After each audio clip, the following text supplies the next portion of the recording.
தமிழ்நாட்டில் தேர்தல் களம் சூடு பிடிச்சிருக்கு.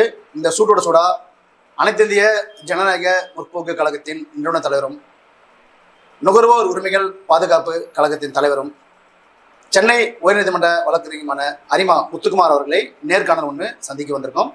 வணக்கம் சார். வணக்கம். எப்படி இருக்கு தேர்தல் களம்? உங்க பார்வையில எப்படி பாக்குறீங்க? தேர்தல் களம் இன்னும் சூடு பிடிக்கவில்லை.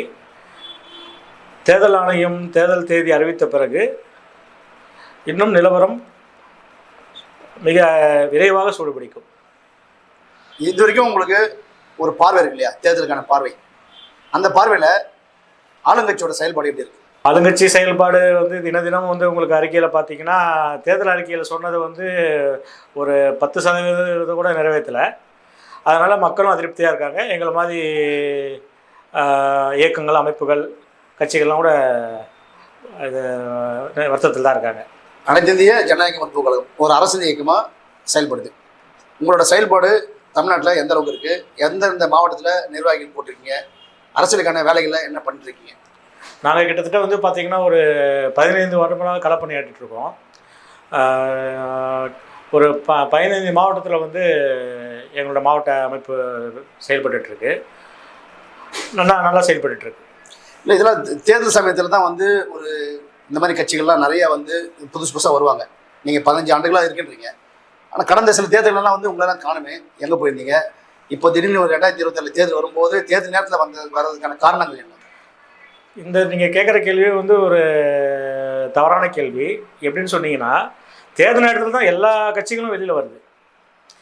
20 தேர்தல் வந்த பிறகு, ஜெயிச்ச பிறகு இந்த கட்சியை வெளில வராங்க. ஆக்டிவாக இருக்கிற கட்சிகள் ஏதாவது ஒரு போராட்டங்களோ ஒரு ஆர்ப்பாட்டங்களோ அந்த மாதிரி ஏதோ ஒரு விஷயத்துக்கு மக்கள் சார்ந்த நலனுக்கான அந்த விஷயம் தொடர்ந்து பண்ணிட்டே இருக்காங்க. நீங்கள் பார்த்து தான் இருப்பீங்க.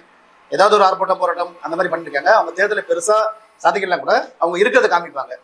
அப்போ நீங்கள் விளம்பரம் தேவைப்படுதுன்னு நினைக்கிறீங்களா? அப்படி இல்லை, எல்லா கட்சியும் அதை பண்ணதான். மக்கள் பிரச்சனைக்காக ஒரு கட்சி அப்படின்னும் போது நீங்கள் மக்களுக்கான சார்ந்த பிரச்சனைகளை சந்திச்சு தான் ஆகணும். நாங்கள் விளம்பரம் பண்ணுறது கிடையாது. இது விளம்பரம் கிடையாது இல்லையா? ஒரு பொதுவான தேவை தானே மக்களுக்கான ஒரு அரசியல் கட்சி இருந்தது ஒரு மக்கள் பிரச்சனை போக்குற கட்சி தான். இப்போ அது விளம்பரத்துக்கு மட்டுமே பேப்பர் எல்லாமே விளம்பரம் கொடுத்துட்டு போயிடலாம். இல்லை, நீங்கள் விளம்பரம் கொடுத்து பண்ணுறது வேற, விளம்பரம் பண்ணுறது வேற. அதெல்லாம் உங்கள் மாதிரி எல்லாமே மீடியா கிட்ட தான் இருக்குது. அவங்க நடத்துகிற ஆர்ப்பாட்டங்களே போடுறாங்கன்னா நாங்கள் செய்தியாக கொண்டு வரோம், மக்கள்கிட்ட காமிக்கிறோம். அந்த மாதிரி நீங்கள் பண்ணுறது கொஞ்ச நாளாக இல்லையே, ஏன் அது மாதிரி ஆயிடுச்சுன்னு கேட்டேன். அதான் நான் கேட்குறேன், விளம்பரம் எப்படி வரும்? மீடியா மூலம், பத்திரிகை மூலம் தானே வரும். அப்போ நீங்கள் தானே காரணம். நீங்கள் எங்களை கூப்பிடணும்ல. நீங்கள் சொன்னீங்கன்னா நல்லது செய்கிற இடத்துக்குலாம் எந்த ஒரு விளம்பரமும் வரது கிடையாது. எங்கே யார் பணம் அதிகமாக கொடுக்கும் அங்கே தான் போகிறீங்க எல்லாமே. சரி, இப்போ எப்படி செயல்பாடு எப்படி இருக்குது? இப்போ என்ன முடிவில் இருக்கீங்க? தேர்தலில் எந்த கட்சிக்கான ஆதரவு ஏதாவது முடிவு பண்ணிருக்கீங்களா? எனக்கு ஆக்சுவலி பார்த்தீங்கன்னா, என்னோட சிறு வயதிலேருந்தே நான் புரட்சித் தலைவரோட அடிமட்ட தொண்டன், அடிமட்ட ரசிகர். எத்தனை காலம் மனிதன் வாழ்ந்தான் என்பது கேள்வியில் அவன் எப்படி வாழ்ந்தான் என்பதை உணர்ந்தால் வாழ்க்கையில் தோல்வி இல்லை. உன்னை எறிந்தால் நீ உன்னை உலகத்தில் போராடலாம். சின்ன பையிலே செய்திகளடா அப்படின்ற அவரோட புரட்சிகரமான தத்துவ பாடலை கேட்டு தான் நான் இந்தளவுக்கு என்னோட பின்புலத்தை நீங்கள் விசாரிச்சிங்கன்னா தெரியும். ரொம்ப வறுமைக்கு வறுமை கீழே இருந்த இந்த உயரத்துக்கு வந்திருக்கேன். அதுக்கு முழுக்க புரட்சித் தலைவர் அந்த தத்துவ பாடல். அதாவது நீங்கள் கேட்கலாம், புரட்சித் தலைவர் தத்துவ பாடல்னா பின்னாடி எழுதுங்க பட்டுக்கோட்டையார்னு இப்போ சொல்லலாம். பட்டுக்கோட்டையாரோ பின்னாடி கண்ணதாசன் அவங்க முழு பங்கு இருக்குது. ஆனால் மக்களுக்கு தலைவர் பாட்டுன்னு சொல்லுவாங்க. நான் அவர் பேரை கூட சொல்ல மாட்டேன். நீங்கள் எம்ஜிஆர் சொல்கிறீங்களா, அதை விட சொல்ல முடியாது எனக்கு. ஏன்னா அந்தளவுக்கு அவர் மேலே எனக்கு ஈடுபாடு. என் குழந்தைங்களே நான் சொல்லுவேன், தாத்தான்னு சொல்லுங்கள், எம்ஜிஆர் தாத்தான்னு சொல்லுங்கள் அப்படின்னு. அது அவரோட மேலே பட்டதில் அமைப்பு ஆரம்பிச்சிருங்க. இல்லை, அதோட தொடர்ச்சியாக எப்படி அதிமுக ஆதரவு நிலைப்பாட்டில் இருக்கீங்களா, இல்லை வேறு ஏதாவது நிலைப்பாட்டில் இருக்கீங்களா? இந்த தேர்தலை குறித்து எந்த நிலைப்பாட்டில் இருக்கீங்க? புரட்சித் தலைவருக்கு அவரோட செயல்பாட்டுக்கு அப்புறம் புரட்சித் தலைவர் வழிவந்த அம்மா புரட்சித் தலைவர் நல்ல சிறப்பாக தமிழ்நாட்டு மக்களுக்கு நல்ல ஒரு நலத்திட்டங்களும், தீய சக்தி திமுக எதிர்த்து குரல் கொடுத்து மக்களுக்கான கோரிக்கைகளும், அவங்க கொடுத்த நலத்திட்ட உதவிகளும் ஏகப்பட்ட நலத்திட்ட மக்களை சென்றடைஞ்சதுனால அவங்க மேலே ஈர்த்து நான் கடந்த 2011 புரட்சித் தலைவர் அம்மா கூட தான் பயணம் பண்ணிகிட்ருக்கேன். இப்போ அண்ணன் எடப்பாடியோட பயணம் பண்ணிட்டுருக்கேன். ஆமாம், அவங்க ஜெயலலிதா இருக்கும்போது ஒரு சில தேர்தல் சமயத்துலாம் நீங்கள் பிரச்சாரம் பண்ணலாம் நாங்கள் பார்த்துருக்கோம்.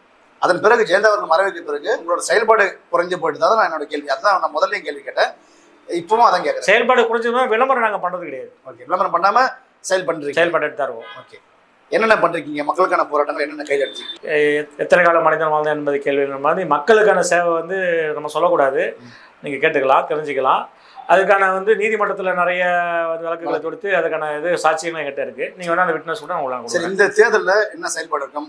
யாருக்கான பிரச்சாரங்கள், உங்கள் பிரச்சார வியூகங்கள் எப்படி இருக்கும்? என்னென்ன பண்ண போகிறீங்க?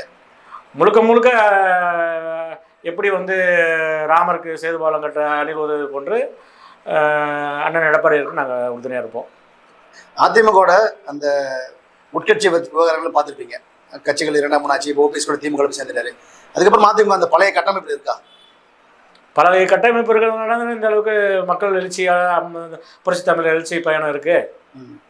கட்டமைப்பு இருக்கிறதுனால தானே மக்கள் வரான்றீங்க, ஆதரவு இருக்குன்றீங்க. இருக்குது, முழுமையான ஆதரவு இருக்குது, பெரும் ஆதரவு இருக்குது. வருகின்ற 2026 சட்டமன்ற தேர்தலில் வந்து புரட்சி தமிழில் சொன்ன மாதிரி 210 சீட்டுகளை பெற்று பெரும்பான்மையோடு ஆட்சி அமைப்பார். இவர் திரு ஓபிஎஸ் அவர்கள் வந்து திமுக போய் இணைஞ்சிட்டாரு. அது ஒரு பின்னடைவாக இருக்குமா? தென் மாவட்டங்களில் அந்த சமூக ஓட்டுகள், சமுதாய ஓட்டுகள் குறையதுக்கு வாய்ப்பு இருக்கா? சமுதாய ஓட்டுக்கள் பார்த்தீங்கன்னா அண்ணன் ஓபிஎஸ் இந்த சமுதாயத்துக்கு வந்து புரட்சி தலைவர் அம்மா நிறைய செஞ்சுருக்காங்க. அதனால் வந்து அது அதிமுக புரட்சி தலைவர் அம்மா வந்து பார்த்தீங்கன்னா தங்கத்தில் வந்து அதிமுக நிதியிலேருந்து கவசம் போட்டு போனாங்க. எந்த ஒரு இயக்கமோ எந்த ஒரு கழகமோ காலங்கால தமிழ்நாட்டை கொள்ளடிக்கிற எந்த ஒரு இயக்கமோ அது மாதிரி வரைக்கும் செய்யலை. அவர் வந்து சாதிய தலைவர் கூட கிடையாது, அவர் வந்து சாதிய தலைவருக்கு அப்புறம் தேசிய தலைவர். நாங்கள் வந்து பெருங்கடல், பெருங்காயத்தெல்லாம் பற்றி கவலைப்பட கிடையாது. திருமதி சசிகலா அவர்கள் கட்சி ஆரம்பிச்சிருக்காங்க. ஓபிஎஸ் அவர்கள் திமுக போயிட்டாரு. அந்த மாதிரி அதிமுக வந்து நிறைய பேர் வந்து விலகிருக்காங்க. திரு புகழேந்தர் உள்ள கர்நாடக மாநில செயலாளர் திரு புகழேந்தி அவர் ஒரு கட்சி ஆரம்பிச்சிருக்காரு. ஸோ இந்த மாதிரி சின்ன சின்ன நீங்கள் சொன்ன அணிலுக்கு உதவுற மாதிரி அந்த மாதிரி சின்ன சின்ன வாக்கு விசாரணை கூட அது அதிமுகவுக்கு பலவீனம் தானே. சசிகலா அவர்கள் வந்து கட்சி ஆரம்பிச்சிருக்கிறது வந்து நான் கூட செய்தியில் பார்த்தேன். ஆனால் அது இன்னும் முழுமையாக வெளியில் வரலையே. இல்லை, அந்த பிறகு பார்ப்போம். விஜயோட வரவை எப்படி பார்க்குறீங்க? விஜய்க்கான ஆதரவு, அவர் போராடலாம் கூட்டம் சேருது, ரசிகர்கள் கூட்டம், அதை தாண்டி அவர் கட்சி ஆரம்பிச்சிருக்காரு, கட்சிக்காரங்க கூட்டம் இருக்குது, ஒரு பெரிய மாஸ் காமிக்கிறாங்க எங்கே போனோம். அந்த கூட்டம் யாருக்கான பாதகம், யாருக்கான சாதகம்? பொதுவாக வந்து இந்திய அரசியல் சட்டத்தில் பார்த்தீங்கன்னா அண்ணல் அம்பேத்கர் வந்து இயற்றுனது பார்த்தீங்கன்னா மிக வலுவான ஒரு அரசியல் சட்டம். அந்த அரசியல் சட்டத்தில் வந்து எந்த ஒரு இந்திய குடிமகனுக்கும் வந்து அந்த உரிமை இருக்குது. அதனால் நடிகர் விஜய் வந்து அமைப்பு ஆரம்பிச்சது வந்து எல்லாருக்கும் ஒரு சந்தோஷம் தான். கட்சின்னு நான் சொல்ல முடியாது, நீங்கள் சொன்னால் இயக்கம் தான் சொல்லுவேன். நான் வெற்றி கழகம் அது கொடுக்குறதுல நானாக ஒரு இயக்கமாக தான் பார்த்துட்ருக்கேன், ஒரு நடிகர் சங்க இயக்கமாக தான் பார்த்துட்ருக்கேன். இப்போ தானே குழந்தை தவழுது, வளரட்டும். தவழ்ந்த பிறகு ஒட்டிக்கால் போடணும், எந்திரிக்கணும், அப்புறம் நடக்கணும், அப்புறம் நடந்த பிறகு ஓடணும், வாழ்க்கையில் வாழணும். இவ்வளோ வந்து ஒரு சாதாரண குழந்தைக்கு அப்படின்னா ஒரு அரசியல் அமைப்புன்றது வந்து உங்களுக்கு தெரியாத கிடையாது. அதனால் வந்து அவரோட இதெல்லாம் வந்து நான் வந்து நல்ல வரவேற்கத்தக்க விஷயம். யார் ஆரம்பிச்சாலும் வரவேற்பேன். அது வந்து இப்போ நாங்கள் கூட வச்சுருக்கோம், நான் சந்தோஷப்படுவேன். ஆனால் மக்களுக்கான பிரச்சனையை பேசணும். அதோ அந்த குறிப்பிட்ட சமயத்தில் மட்டும் பாதுகாவலோட வந்து ஒரு கூட்டத்தில் பேச எங்களை மாதிரி களப்பணியாற்ற சொல்லுங்கள். நாங்களாம் வந்து ஒவ்வொரு வீட்டுக்கும் போய் இறங்கி செய்வோம். உங்கள் ஒரு ஏரியாவில் பிரச்சனைன்னா வீட்டில் முன்னணி செய்வோம். அவர் வர முடியுமா சொல்லுங்கள், அது நீங்கள் சொல்லுங்கள். இல்ல நான் சொல்றேன், நீங்க அது பதில் சொல்லுங்க. அது வந்து வருவாரா ஒரு மக்கள் தான் முடியும். நான் கேக்குற கேள்வி பதில் சொல்லுங்க. இல்ல நீங்க இல்ல வருவா மக்கள் முடிவு பண்றது. நீங்க வந்து மக்கள் முடிவு பண்றது. நீங்க வந்து அது வந்து அடுத்தது யாரு முதல்வர், நான் முதல்வர் ஸ்டேஜ்க்கே போல, முதல்வருக்கே போல. நீங்க இடத்தை நிரப்ப வேண்டியது மக்களோட கடமை. அது வந்து ஓட்டு போடுவாங்க, விஜய் அவங்க தேர்ந்தெடுப்பாங்களா, விஜய்க்கு ஆதரவு கொடுப்பாங்க, எலெக்ஷன் தேர்தல மக்கள் அவருக்கு கொடுக்குற ஆதரவு போட்டு. இல்ல விஜய் நிரப்புவது மக்கள் கடமை புரியல. என்ன அவருக்கு மட்டும் சொந்தமா தேர்தல்? நீங்க சொன்ன மாதிரி தான் தேர்தல் கட்சியார் மீது எல்லாருமே பொதுவாக ஓட்டு போறது மக்களோட விருப்பம் தானே. ஆமா, யாருக்கிட்டே நம்ம வந்து சொல்ல முடியாது நீங்க இவருக்கு தான் போடணும் அவருக்கு தான் போடணும். ஆமா, எலெக்ஷன்ல உங்களோட பிரச்சாரங்கள் எப்படி இருக்கும்? அதிமுக மிக சிறப்பா இருக்கும். ஏதாவது வீக வச்சிருக்கீங்களா? அது வந்து சீக்கிரட், அதெல்லாம் சொல்ல மாட்டீங்க. சரி, இப்போ அரசியல் கட்சி தாண்டி இந்த நுகர்வோர் உரிமைகள் பாதுகாப்பு கழகம் வச்சிருக்கீங்க, அதன் மூலியமா மக்களுக்கு என்னென்ன செய்றீங்க? இப்போ பார்த்தீங்கன்னா மனிதனாக பிறந்தா நம்ம வந்து பிறக்கிற கருவறை முதல் கல்லறை வந்து ஒவ்வொன்றும் உரிமை சார்ந்தது தான். அந்த உரிமை சம்மந்தப்பட்ட என்ன ஒரு நிகழ்வானாலும் என்ன ஒரு அசம்பம் இருந்தாலும் நாங்கள் முன்னெந்து அதுக்கான உரிமையை நிலைநாட்டி தரோம். அதுக்கான நீங்கள் எந்த உரிமையும் என்ன நாடலாம். அது வந்து இலவச சட்ட ஆலோசனை தான் கொடுக்குறோம். அதனால் நீங்கள் முடிஞ்சால் என்னோட நம்பர் கூட அதில் நீங்கள் போட்டுருங்க, உங்களோட இதில் போட்டுருங்க, மக்கள் பயன்பெறட்டும். வேற என்ன மாதிரியான விஷயங்கள்லாம் பண்றீங்க? நீங்கள் தான் கேட்கணும். அரசியலில் வந்து வேற அரசியல் தான் கேட்குறேன். வேற வேற என்னென்ன விஷயங்களை பண்ண போறீங்க அரசியல்ல வருங்காலத்தில்? திட்டங்கள் நிறைய, உங்களோட கட்சி வளர்ச்சிக்கு, உங்களோட அமைப்பு வளர்ச்சிக்கு, அதுக்கெல்லாம் என்ன பண்ண போறீங்க? திட்டங்கள் நிறைய வகுத்துருக்கோம், செயல்படும் போது மக்களுக்கு தெரியும், உங்களுக்கு தெரியும். அப்ப கேட்குறீங்க, கேட்டா ஆமாம் செயல்படுவோம். கேட்ட சொல்றீங்க, கேட்டா மக்களுக்கு தெரியும். இல்ல செய்யும் போது சொல்றேன். இப்ப முன்னாடியே சொல்லிட்டு வச்சுக்கலாம். பிரச்சார வீகுன்றது இதுதான் பண்ண போறது. பிரச்சார வீகுன்றது நீங்க வந்து பாத்தீங்கன்னா தமிழ்நாட்டுல இருந்து கன்னியாகுமரிக்கு நடைபயணம் போவோம், ஒரு வாகன பேரணி போவோம். அத மாதிரி நீங்க சொன்னீங்கன்னா அது குறிப்பிட்ட மாவட்டத்துக்கு நான் பலமா இருக்கும். அந்த மாவட்டத்துல நான் வந்து கிளை கூட்டம் நடத்துவோம். அது மாதிரி எல்லாமே செஞ்சுட்டு இருக்கோம். அது மாதிரி செய்வோம். ஆமா செய்வோம்.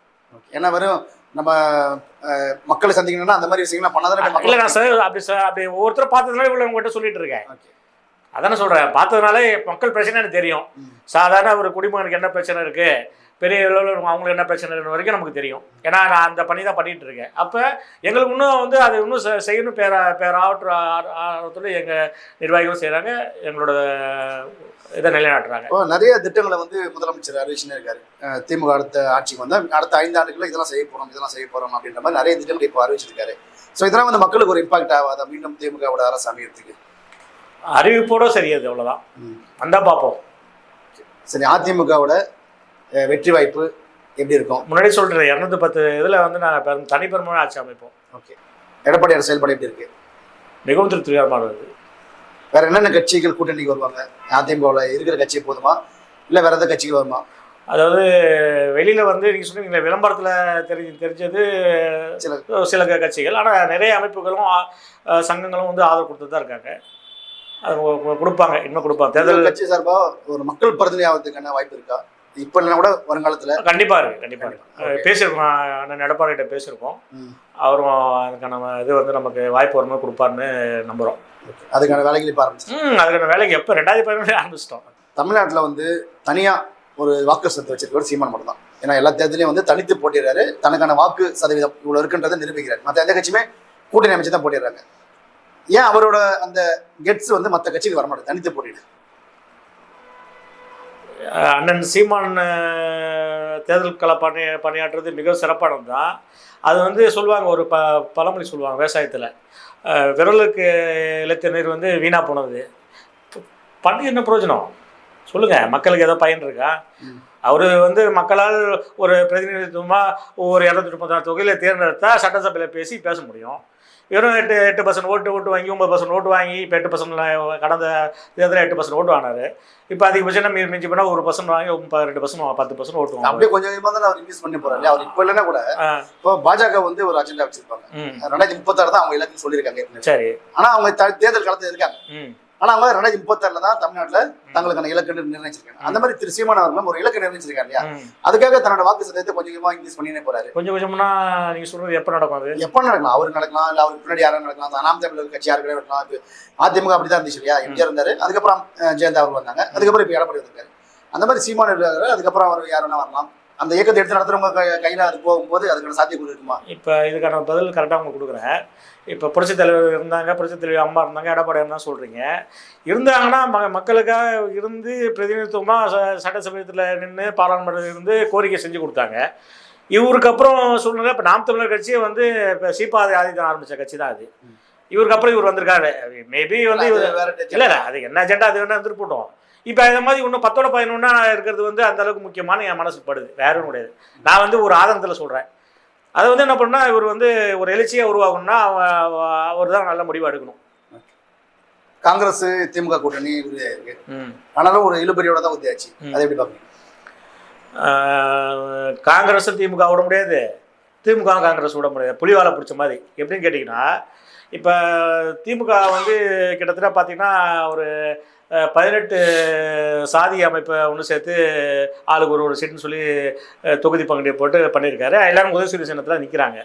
அது அவங்களுக்கும் பிரயோஜனம் கிடையாது. காரணம் என்னன்னா தனி சின்னம் கொடுத்தா தான் அவங்க தனி கட்சின்னு தனி முத்திரை பதிக்க முடியும். அப்படின்ற பட்சத்தில் இப்போ காங்கிரஸுக்கு வந்து பார்த்தீங்கன்னா இப்போ 2014 வந்து 5% வந்து ஓட்டு வங்கி இருந்துச்சு. இப்போ லாஸ்ட்டில் வந்து காங்கிரஸ் திமுக சேர்ந்து அட்லீஸ்ட் ஒரு 5% ஓட்டு வங்கி இருந்தது. அதை மிஸ் பண்ணாலும் திமுகவுக்கு வந்து பலவீனம் தானே. அதே மாதிரி காங்கிரஸ் வெளியில் போனாலும் ஓட்டு வங்கி எடுத்து மக்கள் பிரதிநிதித்துவம் நடத்தினா காங்கிரஸ் இயக்கத்தை நிகழ்த்த முடியும். அதனால் அது வந்து ஒரு ஸ்டண்ட்டு. அதெல்லாம் வந்து எனக்கு தெரிஞ்சு அது வந்து இவங்களுக்குள்ள பண்ண ஸ்டண்ட்டு தான். அதிமுக கூட்டணியில் இருக்கிற முக்கியமான கட்சி பாஜக. இப்போ பாஜக இருக்கும்போது அதிமுக கூட்டணியில் சிறுபான்மை ஓட்டுகள் அதிமுகவுக்கு வருமா வராதா? சிறுபான்மைக்கு எதிரான கட்சி பாஜக அப்படின்ற மாதிரியான ஒரு கட்டமைப்பு இங்கே கட்டமைக்கப்பட்டிருக்கு. அதனால அந்த கேள்வி கேட்டேன். இப்போ வந்து பார்த்தீங்கன்னா மாண்புமிகு பாரத பிரதமர் நரேந்திர மோடி அவர்கள் வந்து மிக சிறப்பாக வந்து ஆட்சி செய்து கொண்டிருக்கிறார். அது வந்து இந்தியாவில் வந்து பாரத பிரதமர் நரேந்திர மோடி அவர்கள் இருந்துட்டும் சரி, தமிழகத்தில் வந்து அண்ணன் எடப்பாடியார் காலத்தில் அப்போ ஆட்சி இருந்துச்சு. கொரோனா பீரியடில் வந்து மிக சிறப்பாக ஆட்சி நடத்தி எடுத்துகிட்டு போனாங்க. அந்த பீரியட்லேருந்து கிட்டத்தட்ட பார்த்தீங்கன்னா 2020 வந்து ஓரளவுக்கு வந்து சிறுபான்மை மக்களை புரிஞ்சுக்கிட்டாங்க. மக்கள்கிட்ட அது ஒரு மாயை, அந்த மாயையெல்லாம் போய் மாறிடுச்சு. நரேந்திர மோடி அவர்கள் அந்த மாயை உடச்சிட்டார். அதனால் சிறுபான்மை ஓட்டு நாங்கள் விடமாட்டோம், எங்ககிட்ட தான் இருக்கும். ஓகே, இவ்வளவு நேரம் நம்மளோட கேள்விக்கு அழகாக பதில் சொன்ன அரிமா முத்துக்குமார் அவர்களுக்கு நன்றி.